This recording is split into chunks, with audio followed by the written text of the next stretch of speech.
그럼 대표님 자리가 먼저냐 상권이 먼저냐 아이템이 먼저냐 네 이런 게 있어요. 창업을 하려는 분들이나 또는 지금 현재 장사가 잘 안 되는 분들이 재창업을 한다거나 추가 점포를 잘 출점을 하고 싶어하는 분들에게 상권의 중요성이란 건 어떤 게 좀 저희가 짚어봐야 할 포인트가 있을까요? 우리가 이제 들어가려고 하는 상권이나 그 자리가 날 때 어느 정도 판가름이 난다, 그리고 이겨놓고 싸워야 한다, 그런 메시지를 했던 게 기억에 많이 남았거든요. 시작할 때부터 이겨놓고 싸우면은 이길지 질지에 대한 판단도 어느 정도 할 수 있고. 그쵸. 전쟁에서 진다는 거는 우리 외식업으로 따지면은 몇 억을 날리는 거고, 결혼이라도 했다면은 가족도 같이 힘들어지는 상황이 되는 거니까 이겨놓고 싸우는 게 맞죠. 아이템, 메뉴 기획, 대표님만의 그런 노하우가 좀 있을까요? 크게 4가지 정도 담는 것 같아요. 가장 중요한 거는 큰 틀에서의 컨셉, 이거에 대한 대중성, 수요가 많은 메뉴 그 안에서의 차별성, 약간의 스토리텔링도 좀 필요한 것 같아요. 예를 들어서 돈가스집이 대중적이잖아요. 아이템 차별화의 가장 핵심은 뭐라고 생각하냐면 브랜드 발굴을 되게 잘하는 것 같아요. 대표님만의 노하우가 있는지. 멤버십 안내사항입니다. 점포가운TV 멤버십 회원이 되시려면 구독 후 옆에 가입 버튼을 눌러주세요. 멤버십 회원은 비공개 영상과 프리미엄 자료, 사업 고민 상담을 받아보실 수 있습니다. 20개 이상의 브랜드를 전국에 있는 다양한 상권에 런칭해가면서 매장을 창업하는 또는 브랜드를 기획하는 대표님만의 노하우? 크게 몇 가지가 좀 있을까요? 가장 중요한 포인트는 상권이랑 아이템과 컨셉, 운영 시스템, 마케팅과 브랜딩 전략. 촬영을 하기 전에 몇 번 얘기를 했었잖아요. 그때 대표님이 했던 말이 날 때 어느 정도 판가름이 난다, 그리고 이겨놓고 싸워야 한다, 그런 메시지를 했던 게 기억에 많이 남았거든요.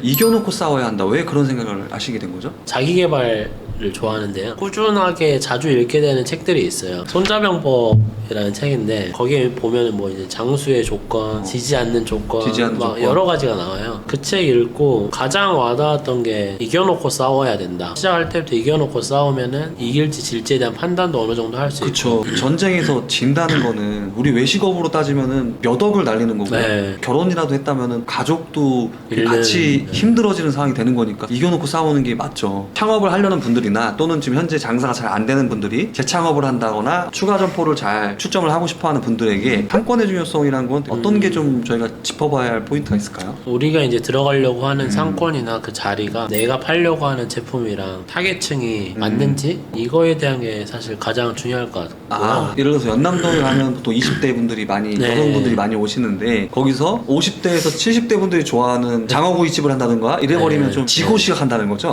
두 번째는 아이템이 정해져 있냐 안 정해져 있느냐에 따라서 다르겠지만, 백화점도 보면은 MD분들이 MD 전략을 짜잖아요. 타겟층은 겹치는데 메뉴는 겹치지 않아서 이것도 먹고 뭐 저것도 먹고 다음에 또 와서 먹고 이렇게 될 수 있게 하는 것처럼, 저도 약간 큰 틀에서의 분석이 좀 필요하다고 생각을 해요. 제가 이제 연남동에 처음에 해피치즈 스마일을 했던 것도 그런 컨셉으로 편하게 먹을 수 있는 분식집이 없었어요. 자리도 되게 좋았고 자리 대비 월세나 이런 고정비도 상대적으로 저렴했거든요. 대표님이 생각하는 좋은 자리는 어떤 건가요? 겉으로 봤을 때 눈에 확 들어와야 된다라고 생각을 해요. 처음에 초이다이닝 했을 때 선택했던 자리도 되게 좋은 자리인데 해피치즈 스마일에 비하면은 조금 떨어질 수 있는 거죠. 보통은 막 저 안으로 들어가서 저렴한 월세에서 시작하면서 그 돈에 마케팅을 투자를 해서 손님들이 찾아오게 하는 그런 분들도 많이 있잖아요. 근데 그거는 사실 평당 월세에 따라서 그냥 선택의 영역인 것 같아요. 평당 월세에 따라서 선택의 영역이다? 저희 같은 경우는 연남동 대로에 있는데 2층이어서 생각보다 월세가 싸요. 그 골목으로 들어가면은 매장들이 진짜 많거든요. 근데 저희보다 비싸요.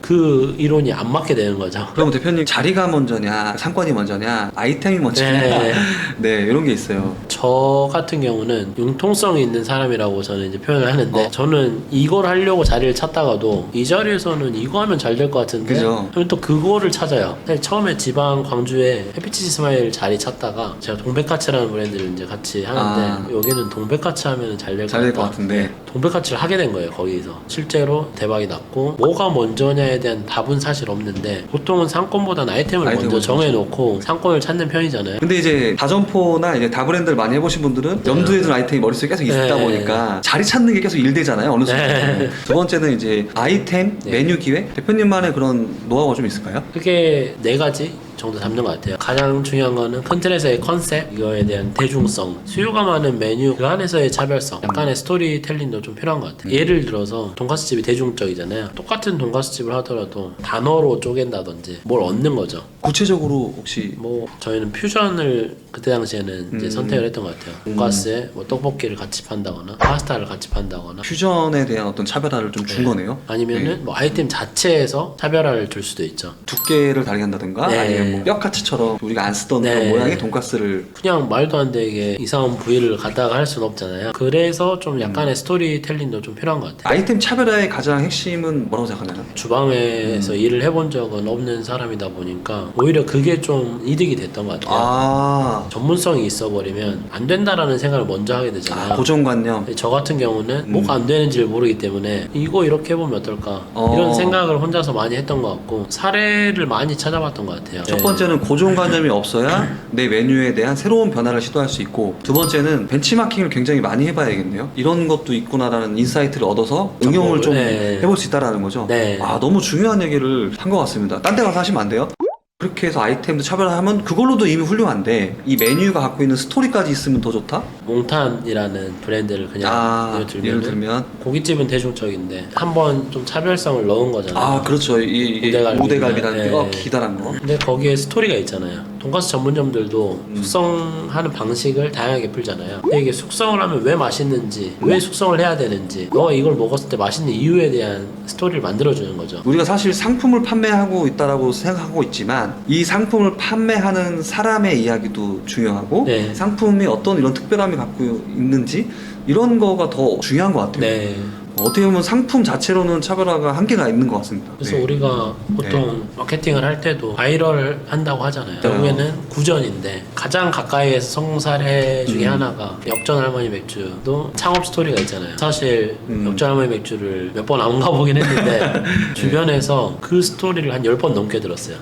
그리고 대표님 아까 시스템이라는 것도 중요하다고 얘기를 좀 했었던 것 같습니다. 운영 시스템에 대한 대표님만의 노하우가 좀 있을까요? 운영 시스템에 대한 성적표가 매달 나온다고 생각하거든요. 매달 결산을 하잖아요. 그러면은 매출이 나오고 그 매출에 객단가가 나오고 지출에 대한 항목들도 나오잖아요. 운영 시스템을 잘 설계했냐 못했냐에 따라서 수치가 잘 나오냐 못 나오냐가 저는 이제 판가름 난다고 생각을 해요. 다점포를 하면 더 그게 크게 와닿잖아요. 매출의 5% 정도만 더 올라갔어도 매장 매출이 뭐 6천만 원 나온다고 하면 맞아요. 300만 원 올라가는데 네. 5개 점포면 이게 1,500만 원이 돼버린 거니까 진짜 다점포에서는 시스템이 굉장히 중요한 축이 되는 것 같아요. 실제로 저희도 작년 하반기에 너무 오픈에만 이렇게 신경을 쓰다 보니까 운영적인 부분에 대해서 신경을 많이 못 썼어요. 그래서 올해 연초에 대대적으로 지금 운영 잡고 있는데 그 이유가 매출을 500, 1000 올리기는 어렵잖아요. 1000만 원 매출 더 팔아도 네. 실제 남는 거는 20%에서 네. 왔다 갔다 하니까 세는 비용 3%에서 5%만 줄여도 아우, 그 대표님 8,000이면은. 같은 경우는 매장이 30개라 더 크게 와닿았겠네요. 그래서 원재료 값이랑 이런 거 좀 줄이는 운영 TF를 아예 꾸려서 다른 점장들이랑 같이 해가지고 현장을 돌고 있어요. 최근에도 컨설팅 문의가 와서 상담을 했었는데 매출 대비 인력 효율이 너무 안 좋은 거예요. 확인해봤더니 메뉴에 문제가 있었던 거죠. 차별화 하려고 하다 보니까 특이한 메뉴를 했는데 손이 너무 많이 가는 거예요. 그죠. 그런 것들이 다 기획할 때 중요한 요소들이다 보니까 마지막으로 브랜드 발굴을 되게 잘하는 것 같아요. 선정하는 어떤 기준이나 노하우가 있는지. 가장 중요한 거는 내가 원하는 상가가 있으면 이 상가에 맞는 컨셉의 브랜드인지에 대한 검토가 가장 우선시 되어야 될 것 같고요. 내 생각하는 타겟과 브랜딩 요소들이나 가격이나 이런 것들이 맞아야 될 거고 시스템적인 부분, 수치적인 부분들이 일단은 잘 나오는지 그게 어떻게 보면 성적표잖아요. 매출은요? 매출도 같이 봅니다. 어떤 상권에서 매출이 잘 나오고 어떤 상권에서 안 나오고 이런 것들도 같이 살펴보는 편이고요. 해피치즈 스마일 같은 경우는 어떤 포인트 때문에 아 이거다 했었어요? 그때는 저도 이제 좀 엄청난 많은 막 이제 이런, 경험을 아직은 많이 그렇게까지 하기 지금처럼 전이었어서 네. 분석을 막 엄청 깊게 하고 들어간 건 아니었는데요. 가장 크게 봤던 거는 비주얼적으로도 너무 좋았고 대구 삼덕동에 본점이 있거든요. 직접 가서 먹어보고 했었는데 가장 큰 게 대구에 네, 코로나 초창기에 터졌을 때였어요. 네. 그때도 줄을 서더라고요. 한번 이제 먹어봤는데 너무 맛이 있고 약간 좀 중독성이 있었어요. 해치스를 알기 전에는 저는 떡볶이를 먹어본 게 손에 꼽거든요. 물론 이제 제가 이제 그 브랜드를 선택했으니까 자주 먹어볼 텐데 그렇죠. 좀 생각나더라고요. 해피치즈 스마일에만 있었던 그런 포인트도 있나요? 떡을 튀기는 티볶이, 당면을 튀기는 당볶이 이런 메뉴 구성이 있었고 네, 사진도 예쁘게 잘 나오고 로드에서 딱 먹힐 수 있는 연남동 오면 이거 터지겠다 이런 감각을 또 느꼈겠네요. 저희 세미나 때 대표님이 앞으로의 목표에 대해서 얘기를 해주실 때 100개의 브랜드, 100개의 직영점을 목표로 해나가는 그런 회사를 만들겠다 하면서 이렇게 포부를 말씀해 주셨는데 아직도 그 꿈을 갖고 있으신 건가요? 저희는 이제 외식업 IP 기업이 되자 약간 이런 생각을 하고 있거든요. 외식업 IP 기업. 100개의 브랜드를 뭐 직접 만들 수도 있고 컨설팅 솔루션을 지금 개발하고 있어요. 그거 좀 얘기 좀 해주세요. 요소들을 수동으로 분석하는 툴들이 있을 건데 그거를 이제 인풋만 넣으면 AI가 자동으로 분석해서 결과물에 대한 점수를 주는 이런 시스템을 개발을 시도하고 있어요. 이기고 시작하는 그런 AI네요. 그걸 기반으로 좋은 브랜드를 발굴해서 육성하는 그런 프로젝트를 좀 해보려고 계획을 하고 있어요. 자료가 너무 많을 것 같은데 그런 것보다 무료 상담이나 이런 걸 좀 해주실 수 있을까? 좀 사업 진단이라든지 이런 것들을 해줄 수 있는지. 안 그래도 이번에 이런 솔루션 개발을 준비하면서 카테고리별로 정리를 해놨다 보니까 그거에 맞춰서 10분 정도 무료로 한번 상담, 1회 상담. 대표님 혹시 인스타 계정 있으신가요? 예. 초이 성민이라고. 초이 성민이라고 인스타 계정에 검색을 하시고 대표님한테 DM을 보내면 될까요? 예. 제가 고정 댓글로 어떻게 하면 최성민 대표님의 어떤 무료 상담을 받을 수 있는지 안내를 해드리겠습니다.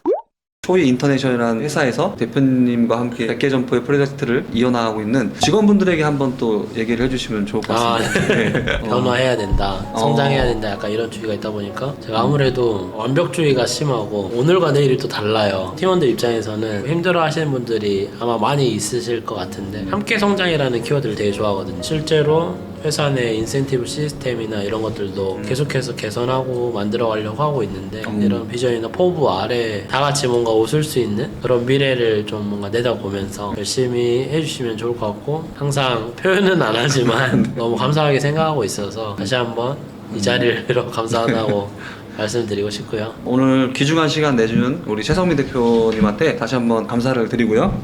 자, 오늘 촬영은 여기서 끝! 감사합니다. 고생하셨습니다. 고생했어.